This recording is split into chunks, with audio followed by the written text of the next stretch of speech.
Well, I like to use a lot of different kinds of strategies, but one that I really enjoy in my English classes is anticipation guides for theme, because I feel that it really is very helpful before they start a story to start thinking about questions or ideas or controlling ideas that are going to come out as we read the stories together. I find that this strategy works really well with students who are learning in their second language, as it gives them more exposure to the ideas ahead of time. So we start with an exposure to them. They get to, think about it before we actually discuss it. Then as we're reading the story again, they get it again. And then we finish with, a discussion or a presentation or an assignment of some kind where they're actually, again, being exposed. So the more that they get exposed to it, the better it is.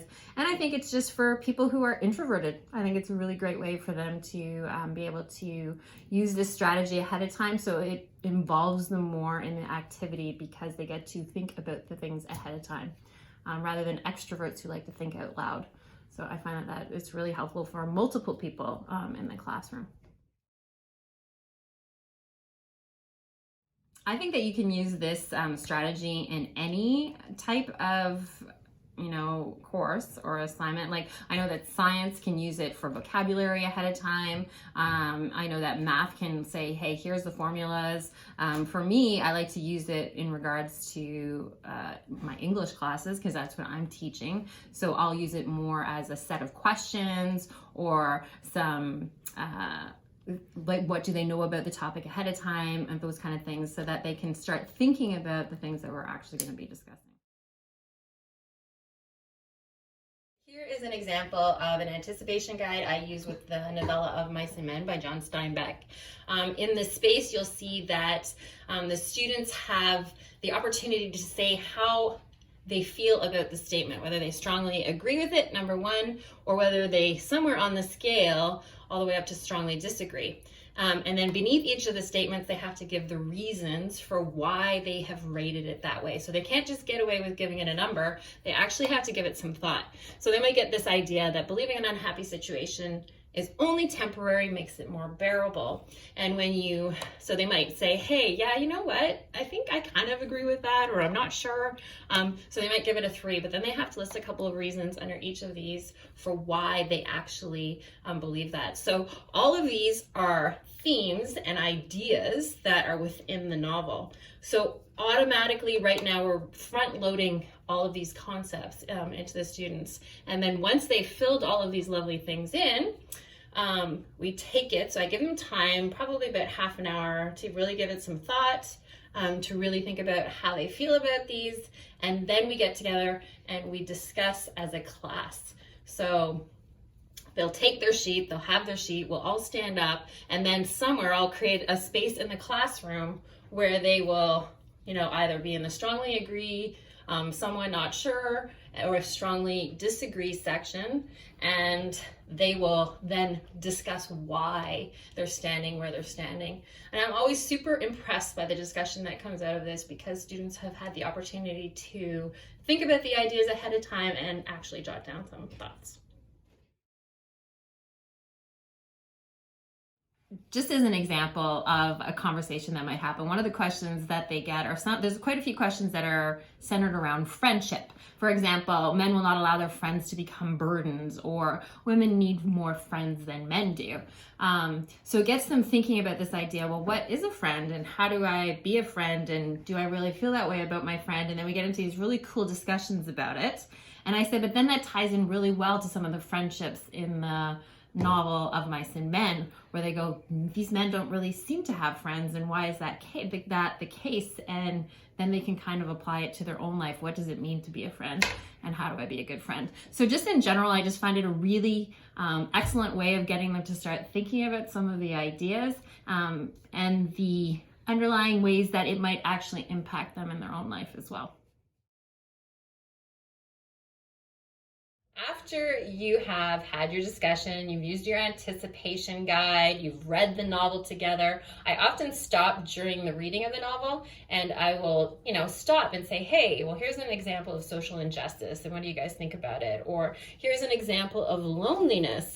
Do you understand that this character is lonely and why this character might be lonely? So we've front loaded with our anticipation guide. They've had a chance to talk about that. Then we've read the novel, stopped, actually read through the novel. And then afterwards, the students in groups, sometimes I let them pick them themselves. Sometimes I pick the groups depending on the class and how well they work together. And then they are going to pick one of these topics. American dream, loneliness, justice, social justice, powerful versus powerless, being excluded, companionship, friendship, and euthanasia.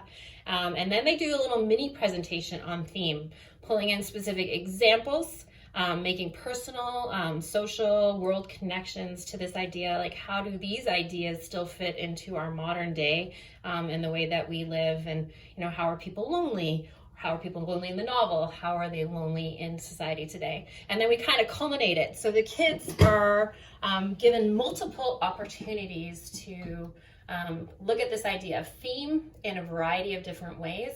And then at the end of it, they're actually assessed on their thoughts. Okay, for diverse learners, this really works as they get to see the topics multiple times. They get a visual of them. They get to discuss it.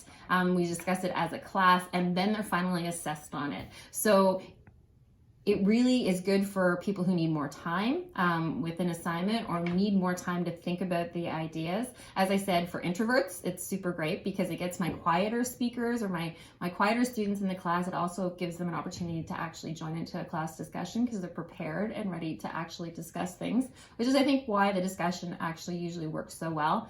And then for my English language learners, it gives them an opportunity to kind of look at the ideas, see them if they need to translate something or not know what a word means, or to kind of get the idea, oh, that's what we're going to be talking about. And then it gives them the opportunity to actually look for those things as we're reading the novel. And then when I'm pointing them out to them, I think it just prepares them better to actually be able to speak about the concepts and the ideas and to actually make personal and world connections with it.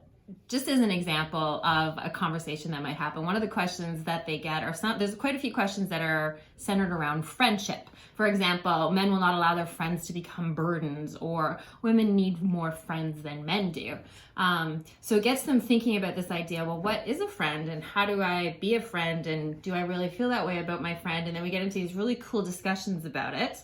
And I said, but then that ties in really well to some of the friendships in the novel of Mice and Men, where they go, these men don't really seem to have friends, and why is that the case? And then they can kind of apply it to their own life. What does it mean to be a friend, and how do I be a good friend? So just in general, I just find it a really excellent way of getting them to start thinking about some of the ideas and the underlying ways that it might actually impact them in their own life as well.